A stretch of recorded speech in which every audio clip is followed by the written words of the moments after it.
Good morning. My name is Wilson Adams. I live in Nashville, Tennessee, and I'm glad to be here. My wife and I were here a couple of years ago with you, and really enjoyed that, and glad to be back this Sunday and next Sunday as well. When Steve was making the announcements a while ago, I couldn't help but think of the children of Israel in the wilderness, and I guess this is the nomad Church of Christ. Remember the cloud by day and the pillar of fire by night, and when the cloud moved, you moved. So I guess it's important to listen to the announcements, so when the cloud moves, you move. But apparently you move. So there's a lot of negatives that come from this, but I tell you what, there's a lot of positives that come from this. Because you can't do what you people are doing right now without everybody, as that passage in Judges 7 and verse 21 says, everybody has a mind to work. And everybody has to work together. And appreciate it so much what you all are doing and the way you're encouraging everyone. About 3 years ago, I quit doing local church work, and what I do is I travel quite a bit across this country and work with congregations that are often small in nature, in out-of-the-way places, or congregations maybe as yourselves that are a little bit larger but who are not having a local preacher at the time, work with them. And I just enjoy traveling and getting to encourage brethren across this country, and appreciate y'all having me this week and next. My wife flies in on Tuesday, so I look forward to seeing her. Then she'll be with me next Sunday morning. Turn in your Bibles, if you will, to Philippians, the 4th chapter and the 8th verse. Philippians chapter 4 and verse 8. As Paul comes to the conclusion of this little letter we know as the letter to the church in Philippi, in Philippians chapter 4 and verse 8, he says, finally, brethren. So he's getting down to his concluding remarks. Finally, brethren, whatever is true, whatever is honorable, whatever is right, whatever is pure, whatever is lovely, whatever is of good repute, if there is any excellence, if anything worthy of praise, let your mind dwell on these things. Let me begin by asking a question this morning that may be a little odd sounding, but here's the question. How important is your thinking? Somebody says, well, I never thought about that. Well, that's the whole point. That's the whole point of what Paul is telling us here. He says, you need to think about what you think about. And if you are what you eat, there's some truth in that. You really are what you think. And there's Bible in that. Proverbs 23 and verse 7. As a man thinks, what? So is he. So what you think about is important. So back to my original question. What do you think about? What do you ponder? Where do you allow your mind to go? Well, Paul tells us, or at least he gives us some ideas and some boundaries here. He said you need to be giving your thoughts, you need to discipline your thinking to think things that are true as opposed to false, honorable as opposed to what is dishonorable, right as opposed to wrong, lovely and good and excellent, praiseworthy. He says, let your mind go there. Think about these kinds of things. I think most of us, truth be told, I think most of us are oblivious to the way that we tend to think. In other words, we don't think about what we think about. But I tell you, it is either or. Either you're going to be motivated to think thoughts that are going to lead you in the direction of God, or you're going to be motivated to think thoughts that will lead you in a completely different direction. Do you understand a lot of what goes on in life? You and I have zero control. None. We can't control what other people say. We can't control what other people do. We can't control the weather. We can't control traffic.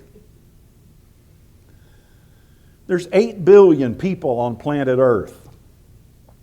And when I got into town yesterday at 3 o'clock, I made a terrible decision to stop by your Walmart and pick up a couple of things to take to my Airbnb. And out of the 8 billion people on planet Earth, there was a high percentage of them in your Walmart yesterday at 3 o'clock. Bad decision. Now, I can complain about that. We all have things we complain, but I can't do anything about that. But I have and you have 100% complete control over what we choose to think about. And if we're going to make any kind of positive life change in any direction, that's where it starts. In Romans 12 and verse 2, he says, don't be conformed to the world. Don't let the world take you and squeeze you into its mold. But he says, be transformed how? By the renewing of your mind, he said. That's where it starts. There's a direct correlation between your thinking and the degree that you experience enjoyment in your life. There's a direct correlation between your thinking and the atmosphere that settles in around your home and your family. There's a direct correlation between your thinking and how well you interact and get along with other people. Proverbs 4 and verse 23 says, watch over your heart with all diligence, for from it flow the springs, the very essence of your life. All of these passages are saying the same thing. Your thinking is important.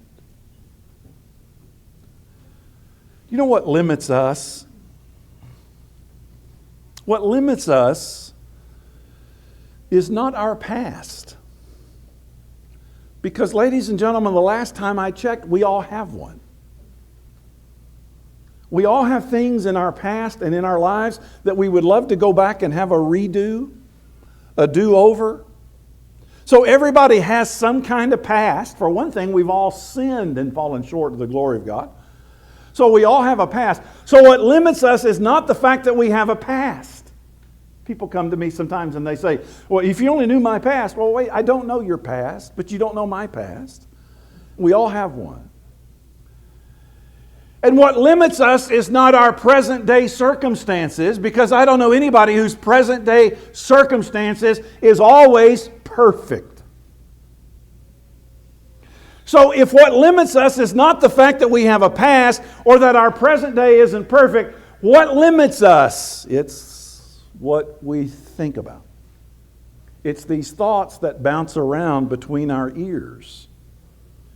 That's what limits us more than anything else. And Paul says you need to learn to discipline your thinking and bring your thoughts into accord with what God seeks from His people. And think how different lives would be if only we would take the 4-8 principle and pull it off the page and put it into our lives. Think how we could impact the people we deal with regularly if only we did that. Matthew 5:16, let your light shine among men that they may see your good works and glorify your Father who is in heaven. Good works begin with good thoughts. It all goes back to that. Paul writes this little letter to the Philippians, the theme of which is joy. And when you read through this little letter, you can't read, but every few verses he talks about being joyful or being filled with joy. Does anybody know where he was when he wrote this? Go ahead and say it. Prison. Prison. Not a very pleasant place. And he was there, not because he'd done anything wrong. He was there because he had done right. He was there for his faith. He was there for his conviction in the one they called Jesus.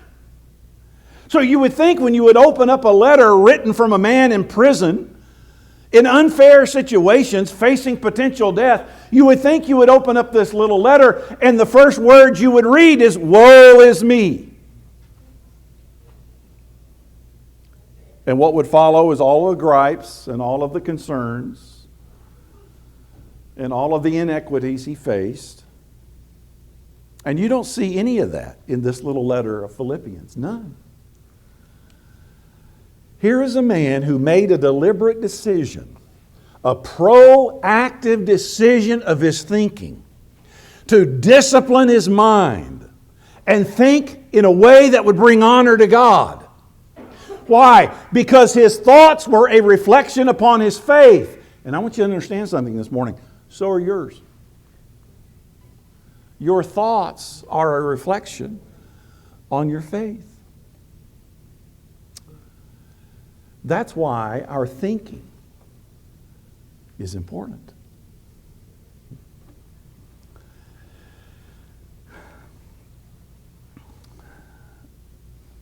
I'm not very mechanically inclined. When people call the house and they ask Julie, they'll say, "Is Wilson handy?" She'll laugh and say, "No." He's not very handy at all, you know. You don't want me coming to your house and trying to fix something. I'm just not mechanically inclined. I'm not musically inclined. Everybody in my family plays music. They play instruments. They sing. There was one person that didn't get the gene. That's me. My dad's 94 years old and still preaches the gospel as often as he has opportunity. And a lot of times my brother will go pick him up and take him to places to preach, and my brother ends up leading the singing for my father. And I told my dad, "Dad, I would love to do that for you sometime. I would love to go and lead the singing when you preach." And he put his arm around me and he said, "Son, everybody has different abilities in the kingdom. And that's not one of yours." And he's right.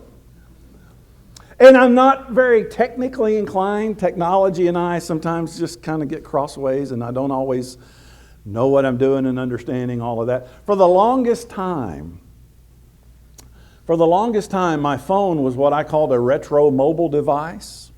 It was the coolest thing I'd ever seen. You could pull it out of your pocket and just flip it right open. And I had a holster for it, you know. It was the neatest, coolest thing. And every time I would pull out my phone, my kids would go, "Dad, put that away." And they kept telling me, "You've got to come into the 21st century." And so Julie and I were at this little gym one winter, and I left it up in the cubby. And I got home and I couldn't find my phone. And I just finally figured out I'd left it there. I didn't go back to the next day, and there it was. And I told our youngest son was 18 at the time. That's about 10 years ago. I told our youngest son, I said, "That proves people are honest." He said, "Dad, it proves nobody wants your stinking phone. That's what that proves." He said, "You got to upgrade. You have to upgrade." You ever heard that phrase, upgrade? Go over to 1 Thessalonians chapter 5. Just go over a few pages to 1 Thessalonians 5. I want to give you an upgrade in the way you think. In 1 Thessalonians 5 and verse 16, rejoice how often? Always. Pray how often? In everything give thanks, for this is God's will for you in Jesus Christ. You want to talk about a life upgrade? There it is. Rejoice always. Pray without ceasing. In everything give thanks. Now somebody says, "How do I do that?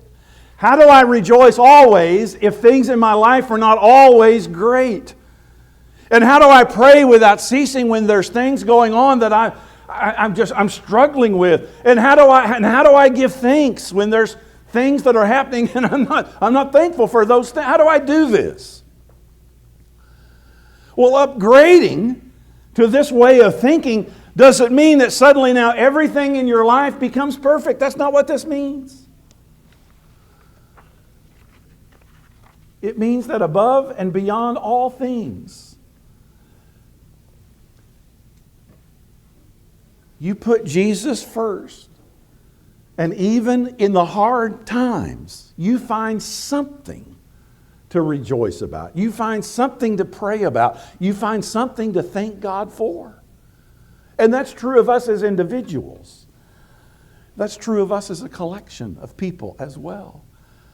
You know, this man who wrote this letter,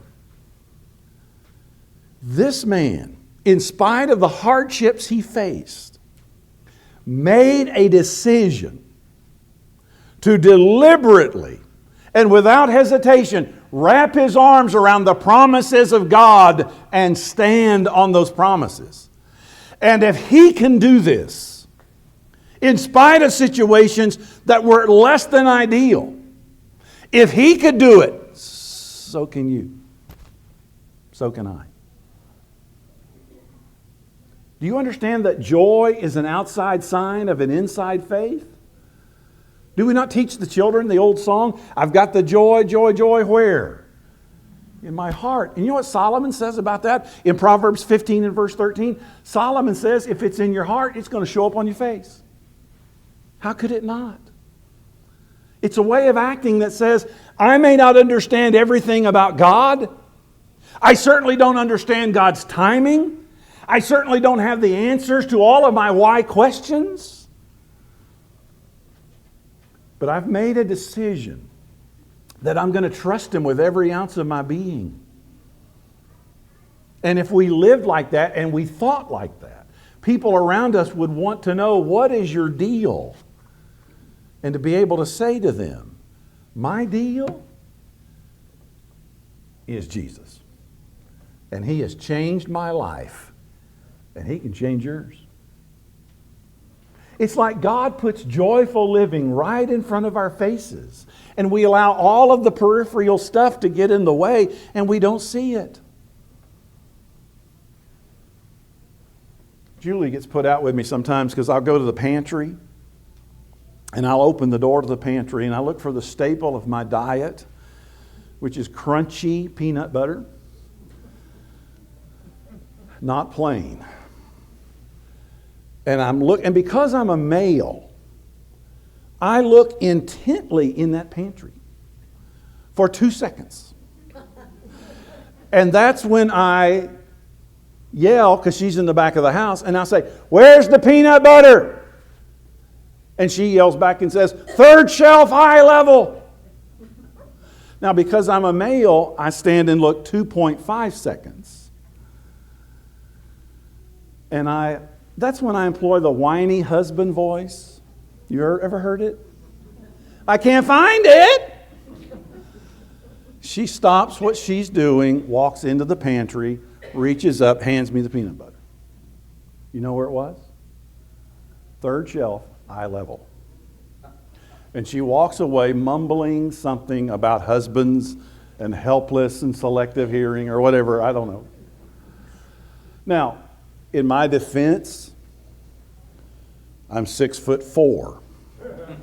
I count from the top down. She counts from the bottom up. And that's my story, and I'm sticking to it. But it was right there in front of my face the whole time. And God says, look, I have placed abundant life right in front of you. And you're allowing this and all of these other things to obscure your vision. You're not seeing it. And I wonder sometimes if God says, what do I have to do to get you to see how you are blessed? I tell you, if we upgraded our joy and our praise and our thanksgiving, we'd be a lot more fun to be around. Your marriage would get better because you would start focusing on the good traits of your spouse rather than nitpicking every fault. Your family life would get better because you would realize the brief time you have available with your children. Your relationship with your coworkers would get better. Your relationship with your brothers and sisters in Jesus would get better. Your relationship with God would get better. I don't know if you've noticed this or not, but your thoughts are showing. I read this on the internet, so I know it's true. The average person has 50,000 thoughts a day. My first thought was, what idiot counts them? And how do you do that? And then I read a statistic on the internet that said 50% of all the statistics on the internet are made up. So, choose. I have no idea how many thoughts an average person has in a day. I don't think anybody else knows. So let's just say over the course of a day, we have a lot of thoughts. A lot of them. And those thoughts will either lead us in the right direction or take us away from it. So that's why our thinking is so critical to who we are. That's why he says in Proverbs 23 and verse 7, as you're thinking, that's who you are, you know. But make no mistake, your thoughts are showing. Jesus said that. In Luke 6 and verse 45, he said, the mouth speaks out of that which fills the heart.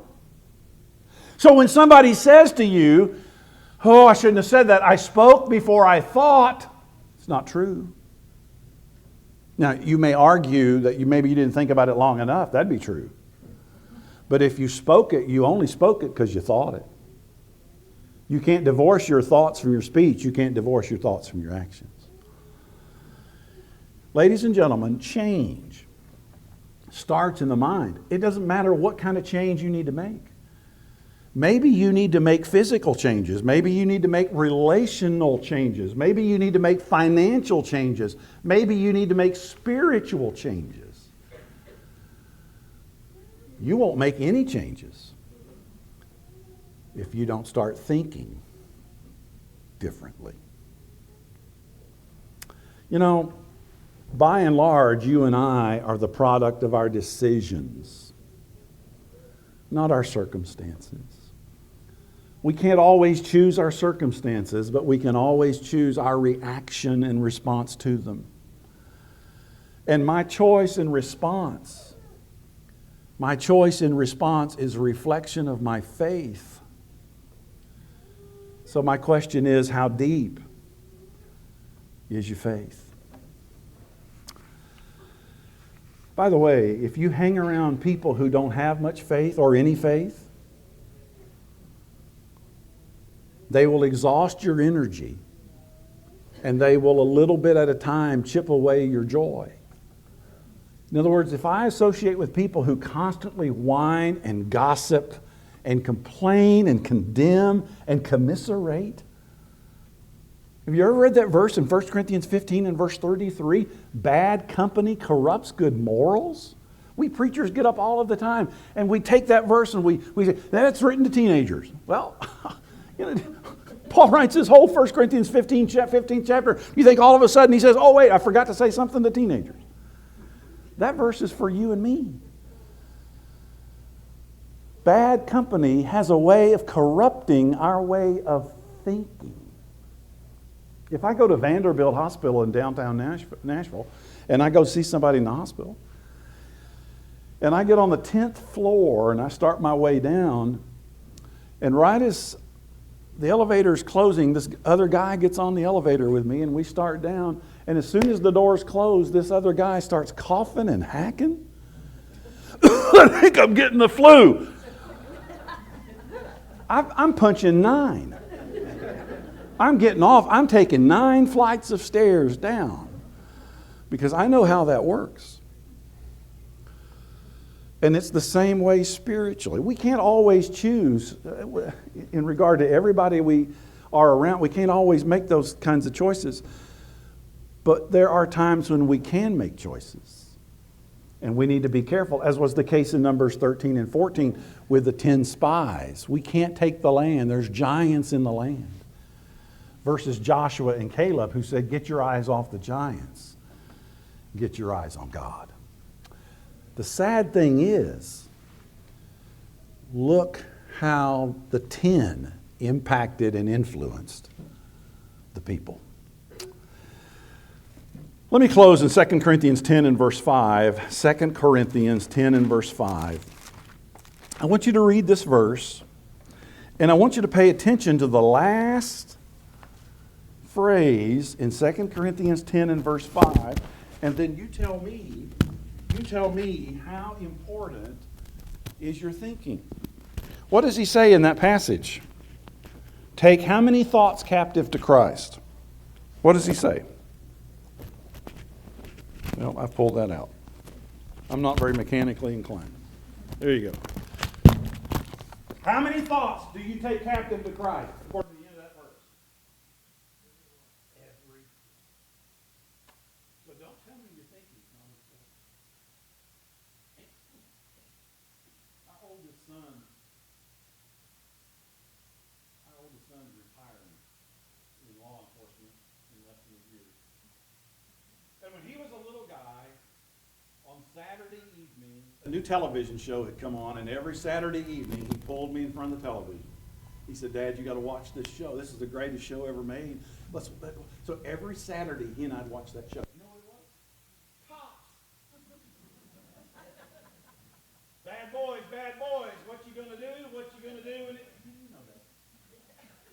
So every Saturday evening I would sit down and we'd watch Cops. And he'd say, "Look at him, Dad. They got the bad guy. They got him off the street. They got him in the car. They're taking him to jail. When I grow up, that's what I want to do." Well, he went to college, got his degree in criminology and social justice and all of that kind of deal, and he's given his life to law enforcement for the last 20, 25 years. And I think about that, and I think about that verse, take every thought captive to Christ. When you begin thinking in a way you're not sure about, you need to put the handcuffs on that thought. When you're faced with a decision and you're not sure about, you need to put the handcuffs on that. When you begin to develop an attitude and you're not sure about, you need to put the handcuffs on that. And take it before the judge. Take it before Judge Jesus. Pray about it. Read Scripture about it. Talk to brothers and sisters who have a long obedience in the same direction and get some wisdom and get some advice. And if you decide that's not a good thing I need to be thinking about or attitude about or decision about, then you not only put the handcuffs on that, you incarcerate that and put it away from your life. Take every thought captive to Christ. So you read that verse as well as all of these other verses, and you tell me how important is your thinking. It is critical. It is crucial to who you are as a child of God. Folks, we're supposed to be different. We're supposed to shine our light and spread the salt. Are we doing that? It's so easy to fall into the habit of just being like everybody else. The whole purpose of the Sermon on the Mount is to remind us, quit being like everybody else. And if you're going to make changes, it starts with the way you think. So, how important is your thinking? We sing the song, what is the number? 96. Number 96. Number 96. And if you're out of step with God, if you need to reconnect with Him, or if you're not a Christian, please give thought to your spiritual condition. There's people here who will help you with that. There's people here who will sit down and study the Bible with you. They'll open the book, and they'll talk about God's plan and how you fit into it. And they'll share with you the good news of Jesus Christ. If that's your situation today, please don't leave this place without talking to one of us here and getting the information you need to help you change your life. Let's stand and sing.